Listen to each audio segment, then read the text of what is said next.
दोस्तों नमस्कार।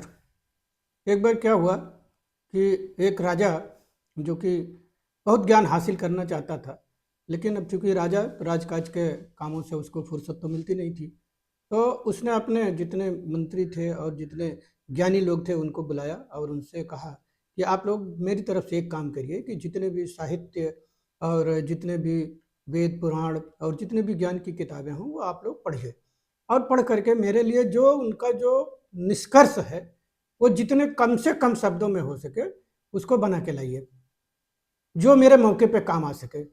लाए लोग, हजारों किताबें पढ़ी जाने लगी और उसमें शर्त ये थी कि जो सबसे अच्छा, जो सबसे कम शब्द में जो सबसे ज्यादा ज्ञान की बात लेकर के आएगा उसको पुरस्कार दिया जाएगा। ठीक है।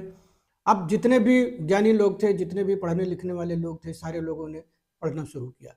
अब उन्होंने जो है बहुत सारी किताबें पढ़ी, पढ़ पढ़ करके कोई निष्कर्ष लेकर के आया, कोई एक छोटी सी किताब में लेकर के आया, कोई 10 पन्ने में लेके आया, कोई 2 पन्ने में लेकर के आया, कोई जो है एक 4 पन्ने की किताब में लेकर के आया और कोई 2 पन्ने में लेकर के आया। फिर राजा को जो है वो राजा हर बार उसको मना करते गया। जब भी कोई लेके जाता था, नहीं ये बहुत ज़्यादा है, मैं इसको इतना भी पढ़ने का मेरे पास फुर्सत नहीं है। और जब सारे लोग थक करके हार गए, कोई 1 पन्ने में भी लेकर के आया तो उसने कहा नहीं मेरे पास 1 पन्ना पढ़ने भर का भी फुर्सत नहीं है, इसको भी और कम करो। तो सब लोगों ने हाथ खड़ा कर दिया और उन्होंने कहा कि नहीं अब इससे कम तो नहीं हो सकता। फिर ये बात होते होते एक बुजुर्ग व्यक्ति को पता लगी और उसने कहा कि नहीं मैं कर सकता हूँ। वो राजा के पास गया, उसने कहा कि आप मुझको एक ताबीज दे दीजिए और उस ताबीज में वो ज्ञान की बात मैं आपको लिख करके दे दूंगा, और जब आपके जिंदगी में जब भयंकर परेशानी हो या आपके जिंदगी में भयंकर खुशी आ गई हो, दोनों ही परिस्थितियों में आप उसको पढ़ लेंगे तो आपको ज्ञान हासिल होगा। ठीक है। ताबीज दे दिया गया और उसने कुछ लिख करके उस ताबीज में बंद करके और वो राजा साहब को दे दिया। राजा साहब ने उसको गले में पहन लिया। ठीक है। राजकाज चल रहा था, बड़े आराम से कट रहा था। एक दिन जब दोपहर में उसकी सभा चल रही थी, रंगमंच भी चल रहा था, नर्तकियां नाच रही थी और लोग अपना एंजॉय कर रहे थे, राजा भी संगीत का आनंद ले रहा था। उसी समय कुछ सैनिक भागते हुए आए और उन्होंने बताया कि जो है एक दुश्मन सेना ने हमारे ऊपर आक्रमण कर दिया है। राजा बहुत परेशान हुआ, उस सारे सैनिक मतलब सभा भंग कर दी गई और सारे सैनिक मोर्चों पे खड़े हो गए।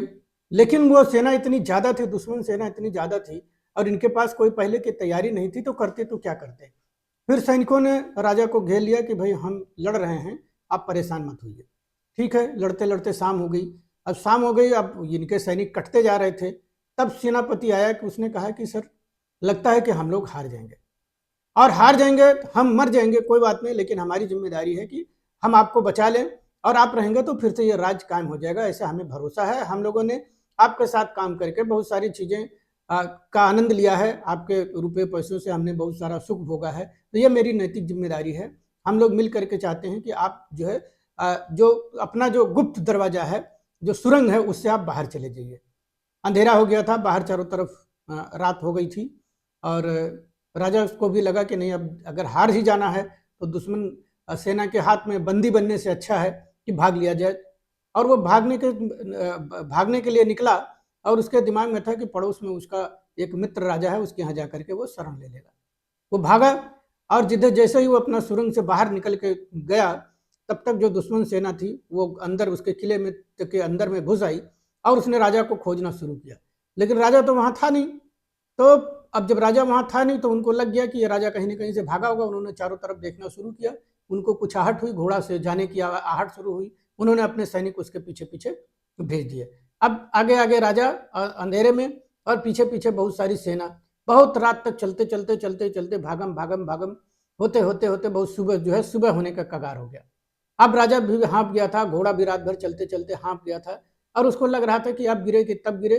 फिर उसने सोचा चलो ठीक है भाई, अब जब मरना ही है तो देखा जाएगा। उसको तब तक नदी दिखाई दी, अपने दुश्मन सेना की मतलब राज्य की सीमा भी दिखाई दी, क्योंकि नदी के उस पार उसके दोस्त की सीमा थी, उसके दोस्त के राज्य की सीमा थी। उसे एक गड्ढा नुमा कुछ छुपने की जगह दिखाई दी। उसने घोड़े को छोड़ दिया और घोड़े को पुचकार दिया कि घोड़ा भाग जाए।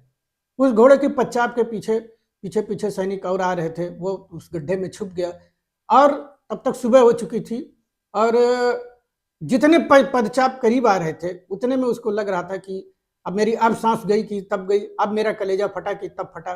फिर उसको अचानक से याद आया कि अरे इस विषम परिस्थिति में क्या करें। उसको याद आया कि एक ज्ञानी पुरुष ने हमको एक ताबीज दी थी और मैं उसको खोलता हूँ। उसने उसमें ताबीज में खोला और उस ताबीज के अंदर केवल इतना लिखा था कि समय है, यह भी गुजर जाएगा। उसने भी सोचा, ज्ञानी तो था ही, उसने भी सोचा कि बिल्कुल सही बात है, हमको समय का इंतजार करना चाहिए, मैं इसमें छुपा रहता हूँ, ये समय ये गुजर जाएगा। फिर थोड़ी देर बाद वही हुआ। थोड़ी देर बाद जितने 10 20 50 सैनिक बचे थे उसका पीछा करने वाले सब उसके बगल से ही क्रॉस करके जो है निकल गए, लेकिन वो इतने अब नीचे था कि उसको कोई देख नहीं सका। दुश्मन सेना चली गई। उसने जब वो आश्वस्त हो लिया, उसने नदी पार की। नदी पार करने के बाद वो अपने मित्र के राज्य में चला गया और वहाँ पर जा करके उसने राजनीतिक शरण ली। और राजनीतिक शरण लेने के बाद जब वो थोड़ा, अब उसके मित्र ने उसको सांत्वना दिया, भोजन और इत्यादि जब हो गया उसका, फिर जिन लोग उसने पूरी बात बताई कि भाई ऐसी ऐसी बात है, तो उसने कहा कोई बात नहीं, आप मेरे मित्र हो और एक मित्र का फर्ज बनता है कि दूसरे मित्र को सपोर्ट करे, ठीक है। तो 1 2 दिन 4 दिन इन लोगों ने मिल करके, महीनों मिल करके प्लानिंग करी और उसके बाद फिर इन लोगों ने फिर एक रात इन लोगों ने मिल करके, सारे लोगों ने उस जो दुश्मन ने जो इनके राज्य को कब्जा कर लिया था उसके ऊपर इन लोगों ने अटैक कर दिया। अटैक कर दिया और भयंकर लड़ाई हुई और राजा ये जीत गया। राजा ये जीत गया, दुश्मन सेना परास्त हो गई। दुश्मन सेना जो बची खुची थी वो अपना जान बचा करके भाग गई। अब दूसरे दिन राजा को नहलाया धुलाया गया, उसका ताजपोशी हुआ और ताजपोशी होने के बाद ढोल नगाड़े आज बजने लगे और उसको जो है हाथी पर बैठाया गया। हाथी पर बैठाने के बाद उसको पूरा जुलूस निकाल के घुमाया जाने लगा। उसको परम आनंद आ रहा था, लेकिन तभी उसको उस ज्ञानी पुरुष का ध्यान आया कि उसने कहा था कि जब आप परम आनंद में हो तब भी आप इसको खोल के पढ़िएगा। फिर उसने देखा जो है, फिर उसने खोल के उसको पढ़ा, उसमें लिखा था कि समय है, ये भी गुजर जाएगा। उसने परमात्मा को धन्यवाद दिया और उस ज्ञानी पुरुष को भी धन्यवाद दिया और उसने सोचा एक मेरा वो वक्त था जब मुझे छुपने के लिए जगह चाहिए थे, एक वक्त आज मेरा यह है कि मैं राजा बन करके इस जुलूस का आनंद ले रहा हूँ, लेकिन ये भी रहेगा नहीं, ये भी एक समय आएगा जब ये भी गुजर जाएगा। दोस्तों, हमारे भी जीवन में बहुत सारी घटनाएं ऐसी होती हैं जिस पे हमारा कोई कंट्रोल नहीं होता है। बहुत सारा कोई ऐसा नुकसान हो जाता है जिसमें लगता है कि नहीं अब इसका कोई और रोक छोक नहीं है, हम इसको अपने, ये हमारे कंट्रोल से बाहर है, इस पे हमारा, इसको हम जब कुछ नहीं कर सकते तो एक चीज़ ये दिमाग में रखिए कि ये समय है, ये भी गुजर जाएगा। दुनिया में कोई भी चीज़ स्थिर नहीं है। परमात्मा ने सारी चीज़ की एक एक्सपायरी बना रखी है, सारी चीज़ें निरंतर बनती और मिटती रहती हैं।